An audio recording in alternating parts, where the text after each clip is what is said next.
It's 6:47 a.m., and the light in his kitchen is the color of weak tea.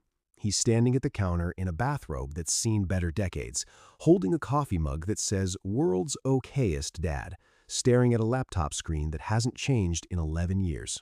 Same brokerage account, same 3 index funds, same $340 that leaves his checking account on the 3rd of every month, quiet as a held breath. His neighbor drives a sports car that cost more than his first house. His neighbor talks about a coin he bought that went to the moon. His neighbor has a garage full of things that used to be worth something. And this man, this unremarkable man in his tired robe, has $912,000. Nobody knows. He has never once felt the urge to tell anyone, because somewhere along the way, he learned something most people never do. The money that changes your life is rarely the money that excites you. We are addicted to excitement. We want the trade that makes our pulse jump. We want the app that buzzes with green numbers. We want the story we can tell at a dinner party, the one where we're the hero who saw it coming before everyone else. But wealth doesn't care if you're entertained. Wealth is not a story. Wealth is a habit that nobody claps for. We're walking through 5 of the most boring, unglamorous, forgettable financial decisions a person can make, the kind that will never trend and never trigger headlines. Yet, these 5 quiet decisions have built more millionaires than every hot tip and can't-miss opportunity combined. Picture a hospital hallway, fluorescent lights, the smell of hand sanitizer and old coffee. A woman named Teresa is 24 years old, holding a folder of new hire paperwork, and an HR manager asks her a question that will determine more about her future than almost anything else in that folder. Do you want to enroll in the 401k today? She's tired. Her rent is due in 6 days. The question feels like background noise. She checks no. She'll enroll later, she tells herself, when things settle down. That later costs her $147,000. Not because of bad luck, but because of 11 months where she missed her employer's 100% dollar-for-dollar match and the 30 years of compound growth that match would have generated in the background. This is the cruelty of time. It punishes you in silence, and you only hear the bill decades later. A retirement account isn't exciting because it isn't supposed to be. Money leaves your account before you ever see it or miss it. You aren't disciplined enough to save every month by willpower alone. Nobody is. We are wired to feel today and forget tomorrow. So the system does the remembering for you, and inside an employer match sits a guaranteed 100% return on your money, printed in small font on a benefits page nobody reads twice. That feeling of nothing is happening is the first clue you're doing it right. Now, picture a financial advisor's office.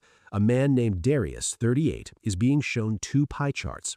One chart is full of individual stocks, Apple, Tesla, tech names that sound like exciting conversations at a barbecue. The other chart is a single, flat, gray wedge. An index fund, the advisor says. It just tracks the entire market, the good companies and the boring ones. Darius almost laughs. He didn't come here for boring. He wants to pick winners. He chooses the stock picks. 6 years later, he compares his portfolio to his brother-in-law's, who quietly put money into that same flat gray wedge Darius had rejected. The gray wedge is up 91%. Darius's carefully chosen stock picks, the ones that felt smart and sophisticated, are up 34%. Trying to beat the market makes for a great story and a mediocre outcome. Almost nobody does it consistently. Not amateurs and not professionals paid millions to try. The index fund isn't boring because it doesn't work. It's boring because it works too plainly for the ego to enjoy. There's no story in "I bought a little bit of everything and waited," but there is a paid-off house in that decision. There is a comfortable retirement in that decision. Darius switches everything the following Monday. He tells no one. Some decisions don't need an audience. They just need time.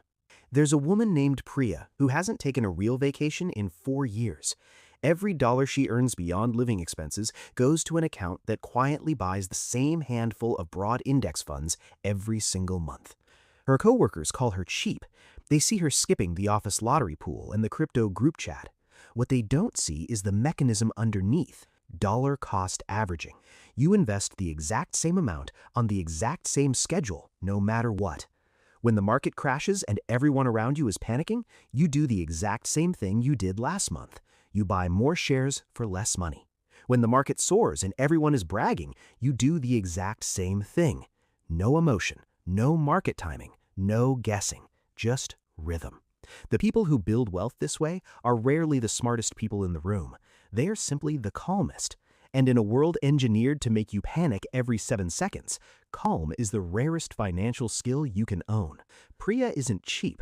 She has simply stopped negotiating with her own fear. A man named Marcus bought a small duplex 9 years ago. His friends bought vacation condos and sports cars. Marcus bought tenants, plumbing problems, and a mortgage that terrified him. There is a particular stress that comes with physical real estate, but whether you own physical property like Marcus or buy fractional real estate through REITs on a phone app with $50, the underlying rule is identical.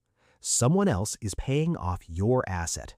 Every single month, rent money flows in and a portion of the mortgage or underlying debt quietly disappears, building equity in your name. Marcus didn't get rich from a single triumphant moment. There was no champagne. There was a spreadsheet and 9 years of unremarkable Tuesdays.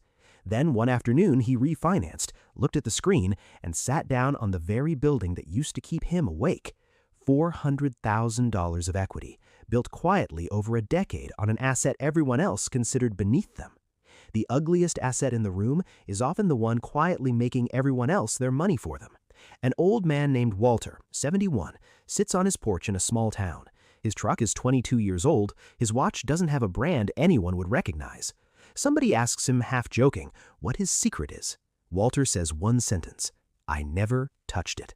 That's the whole secret. He opened an account in his 20s. He added to it steadily, and through recessions, market crashes, and panic headlines, Walter did nothing. He didn't check the account during the crash of '08. He didn't check it during 2020. He simply let time do what time is uniquely good at if you stop interrupting it. Compounding isn't a strategy, it's a force, like gravity. It doesn't need your permission or your attention. It needs your patience. The market didn't make Walter rich. His refusal to interfere with it did. Let's go back to that kitchen. 6:47 a.m., weak tea light, the man in the tired robe. He is not the man with the loudest story. He is a man who enrolled when the paperwork asked him to, who chose the boring gray wedge over stock picks, who kept buying at the same rhythm through every crash, who built equity quietly and learned the discipline of doing nothing. None of it made a good story. All of it made a good life. Wealth was never hiding in the excitement. It was hiding in the boredom the whole time, waiting for someone patient enough to stop looking for something more thrilling. Somewhere out there, someone is about to set up one small, quiet, automatic transfer the first Tuesday of every boring month for the rest of their life.